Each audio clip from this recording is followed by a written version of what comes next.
রমজানে রাগ করলে কি রোজা ভেঙে যাবে? না, রমজানে রাগ করলে রোজা ভাঙবে না, তবে রাগ করা মুসলমানদের শান এটা না, আর রমজানে তো মোটেই না। সারাদিন ঘুমিয়ে কাটালে কি রোজার সোয়াব পাওয়া যাবে? সারাদিন ঘুমিয়ে কাটালে রোজার সওয়াব পাবে, রোজার কোনো সমস্যা হবে না। কিন্তু ইসলাম অলসতাকে পছন্দ করে না, অলসকে ইসলাম পছন্দ করে না।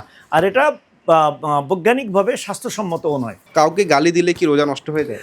কাউকে গালি দিলে রোজা নষ্ট হবে না, কিন্তু গালি দেওয়া মুসলমানের শান না, মুসলমানের কর্তব্য না।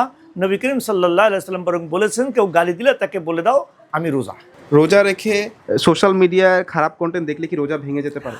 না, তাতে রোজা ভাঙবে না বটে, তবে খারাপ কন্টেন্ট দেখার দ্বারা, সেটা যে কোনো প্রকার হোক না কেন, সরাসরি হোক, পেপারের মাধ্যমে হোক, অথবা ইলেকট্রিক মিডিয়ার মাধ্যমে হোক, এগুলি দ্বারা গুনাহ হবে, আর গুনার দ্বারা খারাপ আমলনামা ভারী হবে। রমজানে কাজ কম করা কি ইসলামে অনুমোদিত? অনুমোদিত তো নয় শুধু, বরং ইসলামের পরামর্শ এইটি যে রমজানে একটু কাজ কমিয়ে দেওয়া।